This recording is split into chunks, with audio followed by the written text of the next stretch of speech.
Authentic is sponsored in whole by Voice of Prophecy. Miracles are scientifically impossible, right? That's at least what one of history's most influential philosophers tried to convince everybody of. And that's what we're going to think about on today's edition of Authentic. Welcome to Authentic. Sean Boonstra explores real existential questions about the meaning of your life and how you can live a genuine human existence. Listen every week right here on this station or on your favorite podcatcher. Here's Sean with this week's episode of Authentic. Quite some time ago, a regular listener asked me to talk about the Scottish philosopher David Hume, a man who became something of a poster boy for 18th century atheism.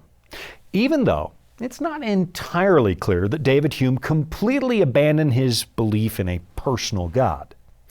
The way he wrote actually suggests that he might have remained something of a theist to the very end of his life, which means he did believe in the existence of a God who's personally involved in human history.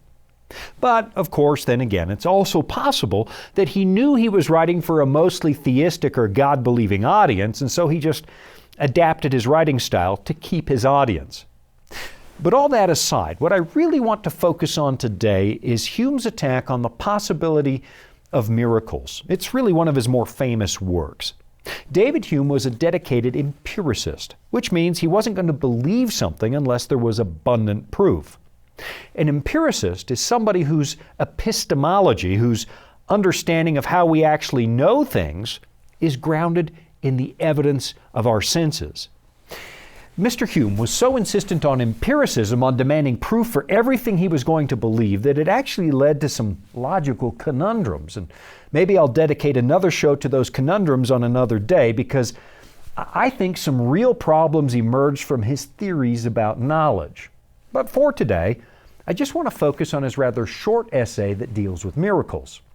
And maybe, to kick the ball down the field, I'll just read you an excerpt I believe sums up his thinking about the subject. Hume writes this: "A wise man, therefore, proportions his belief to the evidence. In such conclusions as are founded on an infallible experience, he expects the event with the last degree of assurance and regards his past experience as a full proof of the future existence of that event." What he's basically describing is what you and I might call the scientific method, an approach to the world that was all the rage during the Enlightenment, when Hume was busy writing all this stuff. And of course, I happen to be a big fan of the scientific method because of all the good that came out of it. It's a reliable approach that yields meaningful discovery. I mean, if it wasn't for the scientific method, we might still be drilling holes in people's skulls to let the demons out when they had a migraine. So, there's validity to what Hume is saying. The very essence of a science experiment is to determine whether or not something is repeatable, whether or not you can make it happen again under the very same circumstances. So, if Galileo drops a ball from the Leaning Tower of Pisa and it falls to the ground, and he does that 4 million times in a row and gets the same result every single time, then on the 4,000,001st time, it's logical to predict that the ball is going to drop to the ground in exactly the same way. Hume is telling us that he believes that's how a wise person makes all their decisions. And for the most part, obviously, I'd have to agree. It's usually a wise thing to go with the weight of the evidence. And of course, in the case that your scientific experiments do not produce 100% identical results, then you have to go with the result that happens most often. In all cases, Hume writes, we must balance the opposite experiments, where they are opposite, and deduct the smaller number from the greater in order to know the exact force of the superior evidence. Again, it's the weight of the evidence. And the irony of this passage, if I'm being perfectly honest, is that I use a similar approach when it comes to studying the Bible. I'm convinced that the Bible presents itself as a harmonized whole, in spite of the fact that the authors of the various books of the Bible lived centuries apart from each other, and they were approaching their subject from a wide variety of backgrounds and perspectives. So, when you read the Bible, trying to figure out what it says about a particular subject, say, for example, what happens when somebody dies, what I need to do is read the entire book and then consider the weight of the evidence. And interestingly enough, That's really what Hume was saying about life in general. The smartest thing you can do is gather all the evidence and place your confidence in the majority evidence. So, for example, if you have one or two bits of evidence that appear to imply that the Earth is flat, but you have overwhelming evidence that it's a sphere, the wise person's going to go with the sphere, because there's probably something wrong with the understanding that comes from the minority evidence. Now, from that point, Hume moves on to the problem of eyewitness testimony. And this is really where Hume's distaste for cause and effect comes into play. He said, you cannot prove that certain events cause other events to happen. We only live under that impression, he said, because of our experience. But there's no absolute proof that cause and effect are actually real things. It's just a matter of probability.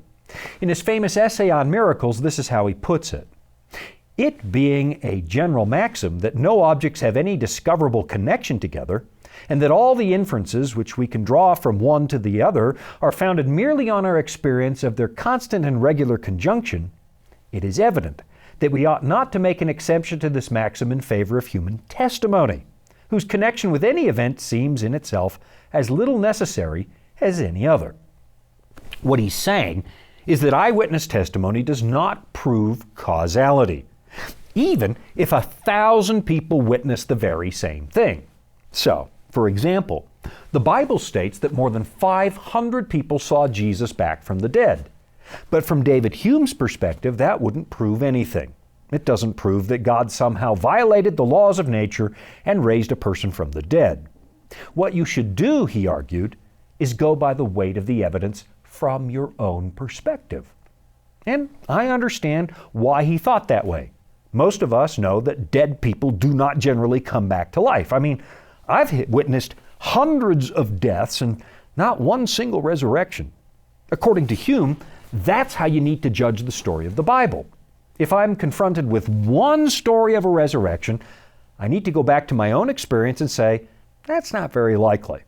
And even if the eyewitnesses were highly reliable, people we really, really, really trust, he still says you should ignore what they say and go with your own experience.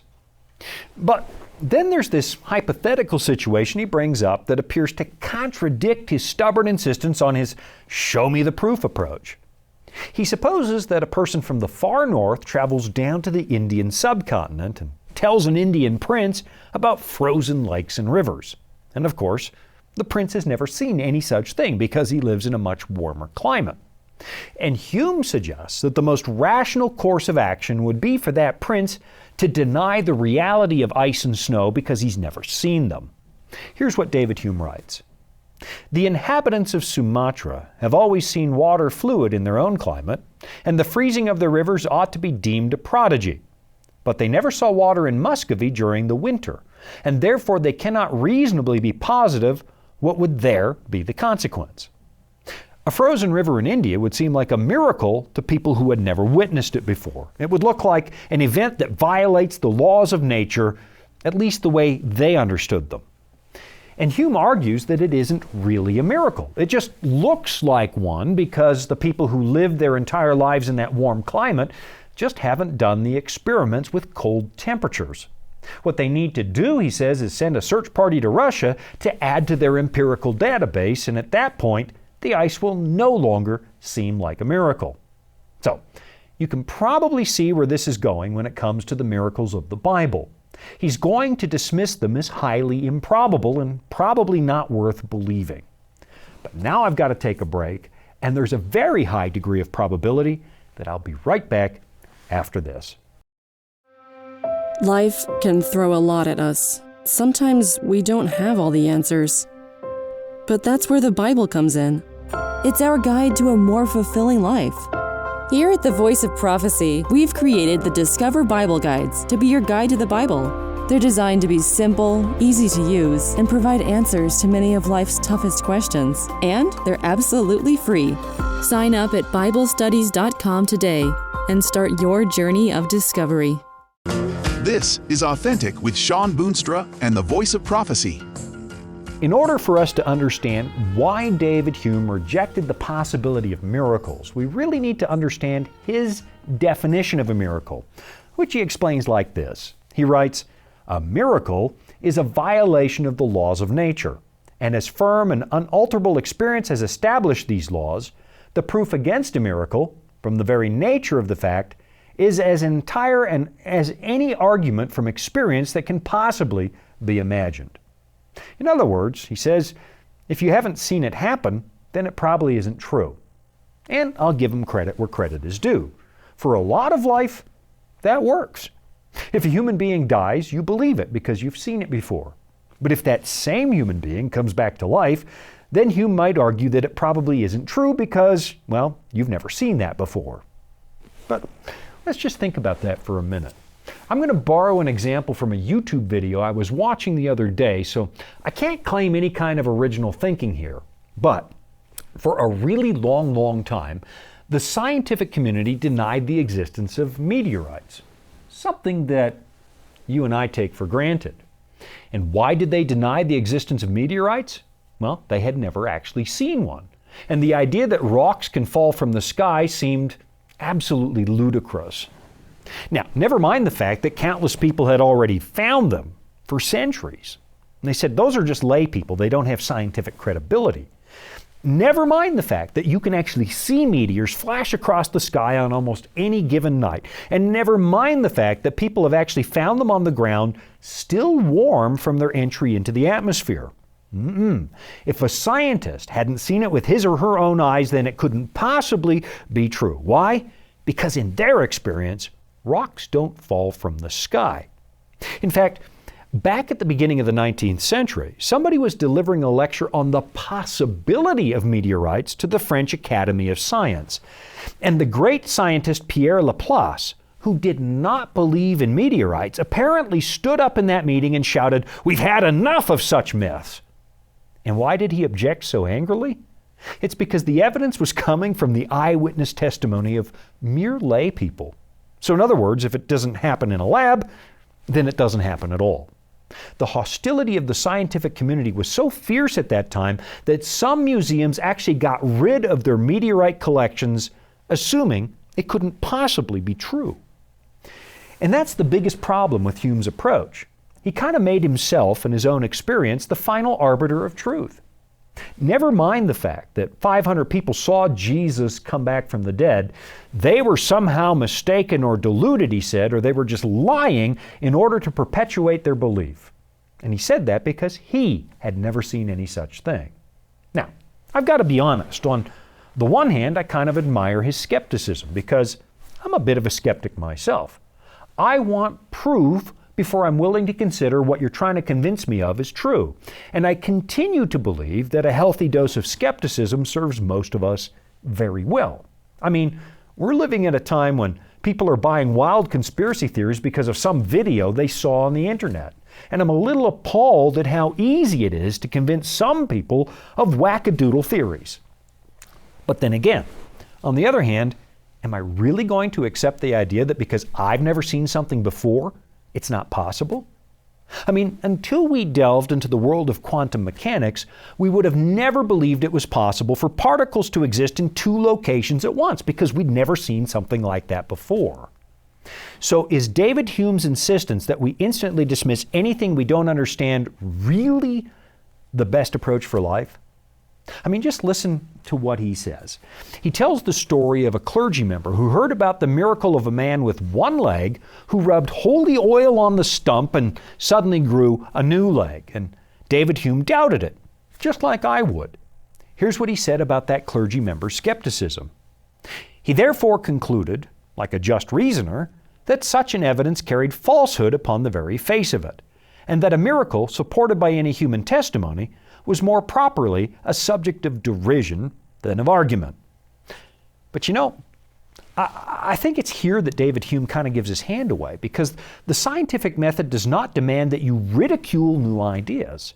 And it leads me to believe that Hume really doesn't want miracles to be true. Now, whether or not that particular story of the leg was true, it doesn't really matter.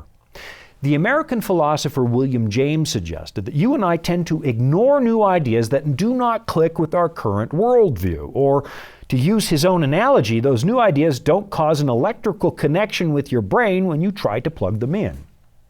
It's what most people would call confirmation bias. When you accept the things you want to believe and you reject everything else, and every single one of us does that. Now, of course, when it comes to miracles, that can cut two ways. I've seen secular people reject potential miracles because they don't want them to be true.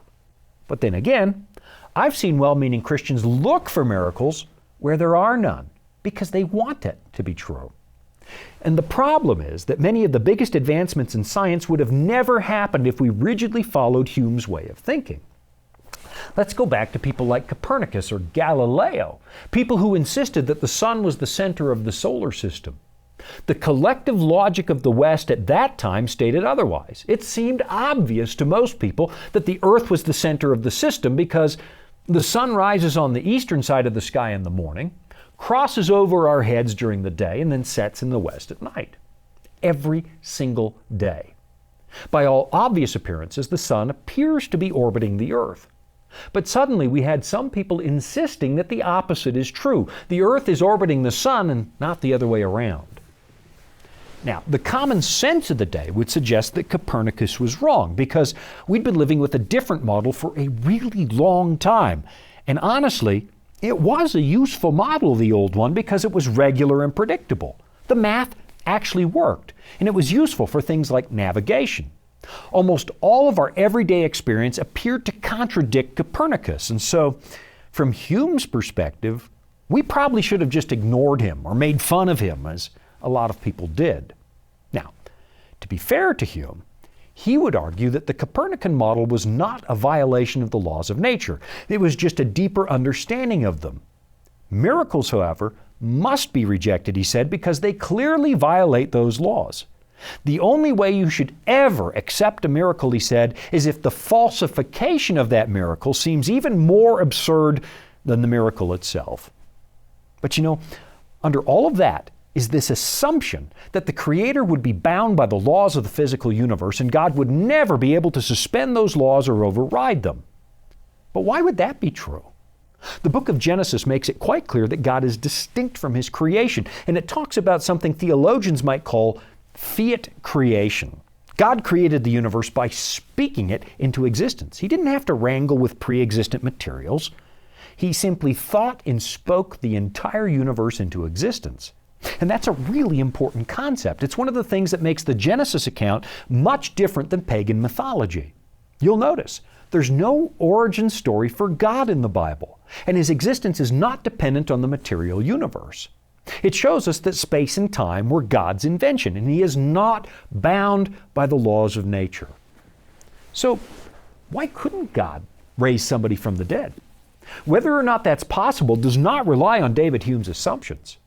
I would have to argue, especially in light of Hume's analogy of the Indian prince who struggled to believe in the existence of ice, that just because you've never seen it, that doesn't mean it isn't out there somewhere. And it doesn't mean that somebody else's eyewitness report is necessarily ridiculous or false. I'll be right back after this. Here at the Voice of Prophecy, we're committed to creating top-quality programming for the whole family, like our audio adventure series, Discovery Mountain. Discovery Mountain is a Bible-based program for kids of all ages. Your whole family will enjoy the faith-building stories from this small mountain summer camp and town. With 24 seasonal episodes every year and fresh content every week, there's always a new adventure just on the horizon. Check it out today at discoverymountain.com. This is Authentic with Sean Boonstra and the Voice of Prophecy. So now let me tell you about one of my own encounters with the seemingly miraculous so that we can just think about this a little bit more. About 2 decades ago, I was working in South Asia, and we had something like 25,000 people attending a series of lectures that I was presenting.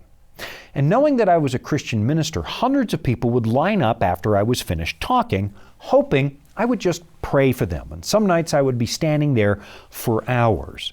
Now, there was one evening where a mother approached me with her little boy who appeared to be, about 10 or 12. His face was tragically disfigured. One of his eyes was significantly lower than the other, and the eyeball itself was diseased and obviously non-functional. It was tragic. It was awful. So she asked that I would pray for her boy, and of course, I did it. I was happy to do that. Then the next night, the same woman approached me with another boy who also appeared to be about 10 or 12 years of age, but this boy looked perfectly healthy. And she noticed that I was kind of missing the point, and she said, "You don't recognize him, do you? You don't recognize my boy." And then she told me it was the same boy whose eye had been healed overnight. Now, personally, I've seen enough of that kind of thing over the years that I no longer doubt that it's possible. Experience has taught me that sometimes it happens. But at the same time, given the number of religious hucksters who dominate the airwaves here in America healing people for money, well, I'm also skeptical. And there are all kinds of plausible explanations for what I saw that night. Maybe she had twin boys. Maybe she brought me the healthy boy to deceive me, or maybe I misunderstood what the translator was telling me. But then, I've got to ask myself, why in the world would that mother try to deceive me? Conversion from Hinduism to Christianity is not just frowned upon in that particular location, it was completely illegal. I could go to prison if somebody thought I had a role in somebody's choice to become a Christian believer. So what would be the point of trying to fool me with a miracle? And of course, you could probably think of reasons. Maybe she was looking for fame and publicity, which might give her a ticket out of her poverty. But logic tells me she didn't have a reason to lie about this. It's not like she was motivated to affirm my Christian faith. If anything, most of the people I met didn't want to believe the claims of the Bible. So if I'm going to ask myself what's most probable after years and years of thinking about this, I lean in the direction of believing her. And yes, I might be suffering from confirmation bias, but let me tell you this. I don't suffer from confirmation bias any more than David Hume did. And just because he didn't see something, that doesn't make it untrue. Just ask yourself, how many generations have denied the possibility of human flight? We all know you and I are heavier than air, and prior to the Wright brothers, we had a uniform experience with gravity. Men who jumped off of high places, hit the ground, and died. Of course, Hume would tell us we're only being skeptical about flying because we had not yet expanded our understanding of the universe. But then I might be tempted to reply by saying that the only reason he did not appear to believe in a God who intervenes in the affairs of this world is because he had not yet expanded his understanding of the universe to include a supreme being.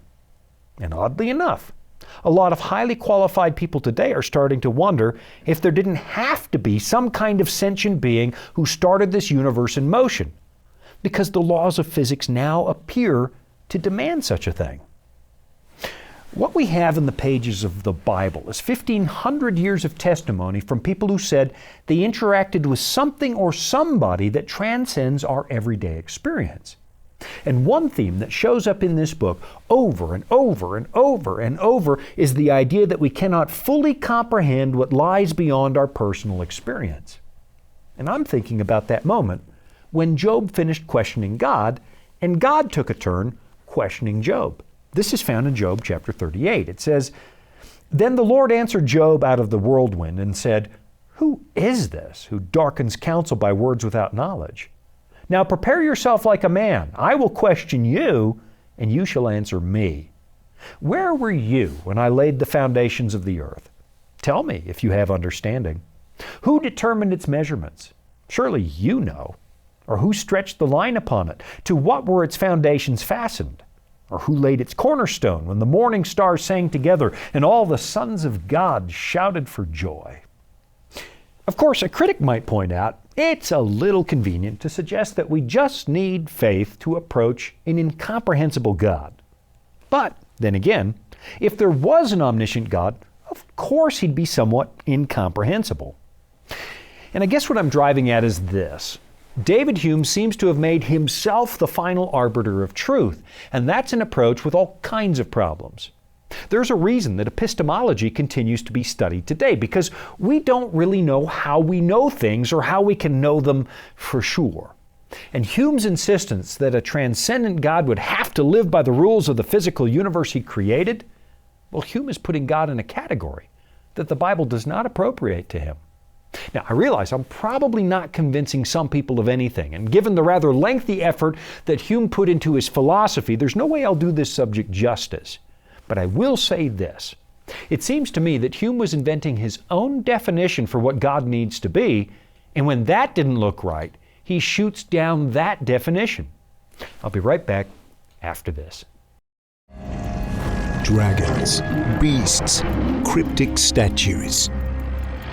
If you've ever read Daniel or Revelation and come away scratching your head, you're not alone. Voice of Prophecy's free Focus on Prophecy guides are designed to help you unlock the prophetic mysteries of the Bible and deepen your understanding of God's plan for you and the world around you. You can study online or request them by mail. Visit BibleStudies.com and start bringing prophecy into focus today. Welcome back. It's Authentic with Sean Boonstra and the Voice of Prophecy. I think we're going to have to come back to David Hume some other day because he's been really influential and I've barely scratched the surface. But maybe for now, let me just say this. If there's one thing that most skeptics have in common, it's their insistence on defining what God needs to be from their perspective and then blowing that straw man apart. For example, some skeptics insist that God should never ever take a life, even though he's the author of life and presumably gets to define such rules. Or they might insist that if God is real, he's morally bound to intervene before anything bad ever happens, every single time. Even though, if he does exist, you'd think he'd be the one who gets to define what is moral and what is not. So maybe today I'll just leave you with a bit of an apparent paradox, which seems appropriate for today's show. There are two opposite ideas that are held in tension all the way through the Bible. On the one hand, we're told that we can never truly know God. For as the heavens are higher than the earth, God says in Isaiah 59, so are my ways higher than your ways and my thoughts than your thoughts. But then on the other hand, the book of Jeremiah says this, thus says the Lord, let not the wise man glory in his wisdom, let not the mighty man glory in his might, nor let the rich man glory in his riches. But let him who glories glory in this, that he understands and knows me, that I am the Lord exercising loving kindness, judgment, and righteousness in the earth. If God is real, that would mean that you and I will always struggle to explain him. Because, after all, if we fully comprehended God, that would mean we had become God. But then at the same time, he invites you to know him. And what he specifically says is that you can know his character. God doesn't have to part the Red Sea or bring back the dead to convince me.